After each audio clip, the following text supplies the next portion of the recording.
Welcome back. You're watching The Full View. So the World Health Organization has welcomed the initial clinical trial results from the United Kingdom that show dexamethasone can be life-saving for patients who are critically ill with COVID-19. So for patients on ventilators, the treatment has shown to reduce mortality by 1/3, and for patients requiring only oxygen, mortality was cut by 1/5. The benefit was only seen, though, in patients seriously ill with COVID-19 and was not observed in patients with milder disease. It's a steroid treatment that's believed to be cheap and widely available throughout the world.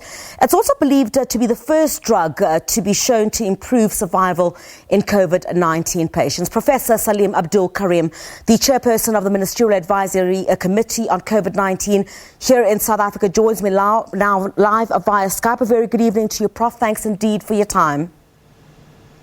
Good evening, Griselda, and good evening to the viewers. Prof, I think let's start here. You know, what we now know is that dexamethasone seems to reduce the risk of death amongst patients with severe respiratory complications. Is this a breakthrough in the fight against the coronavirus? Undoubtedly so. This is now the first major breakthrough that we've had. When you think about the patients who are most severely ill, it's a small proportion of all patients who have COVID, but that proportion have a very high death rate. And because many of those patients will die, any treatment in that group that's life-saving will have a substantial impact. So a 1/3 reduction in those who are most severely ill on ventilators is an important contribution and an important breakthrough. Prof, during this study, the drug cut the risk of death for patients on ventilators from 40% to 28%, we understand. Explain to us exactly what is this drug?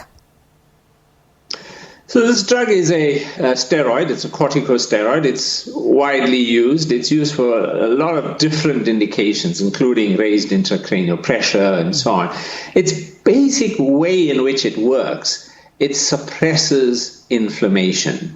Now, in this particular trial done at the University of Oxford, we haven't yet looked at and they haven't yet described how this drug worked and how it caused its benefit.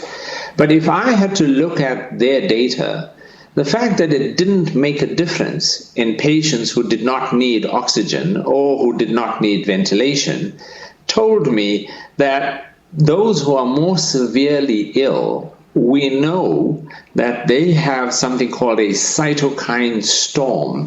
They have a huge immune response, a huge inflammatory response.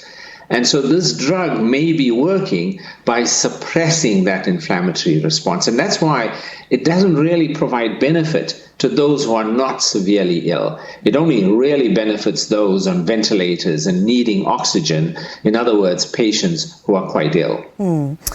Is South Africa considering, treating critically ill patients or those on ventilators with this steroid drug, Prof? Yes, the Ministerial Advisory Committee on COVID-19 has provided its advice to the Department of Health, recommending at a preliminary level, because we haven't seen all of the safety information yet, but we've recommended that doctors treating patients who are on oxygen and who are on ventilators now consider whether this drug may be of assistance and provide it to patients.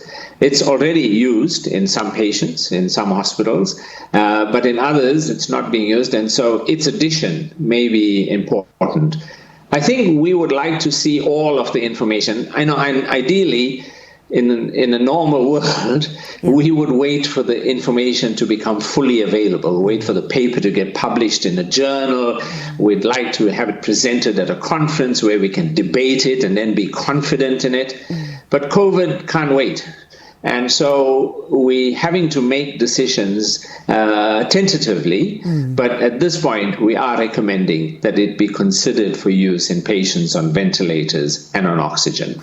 Prof, access to any drug which could be seen to be assisting in the fight against COVID-19 has been a great debate since the outbreak. How available is this steroid? It's also believed to be cheap worldwide. Yeah, so because it's so long-standing, it's not protected by patents, and so it's widely available. In South Africa, I'm not absolutely confident, but I think it is actually manufactured here in South Africa by one of our drug companies. That's right. And so it is readily available in this country. It's available right now in most hospitals. You can get it. There are two forms. It's available in an injectable form that you put into a drip, so it's intravenous, and it's also available as a tablet. And usually you take it over 10 days. And if you look at the way in which it works, there are other drugs, other steroids that could have a similar beneficial effect. It's just that the study focused on dexamethasone, and so that's why it's the recommendation right now is to focus on dexamethasone. But in the study in pregnant women, for example, they received a different steroid, and so it is quite possible that there are other corticosteroids that also have a similar benefit. Yeah.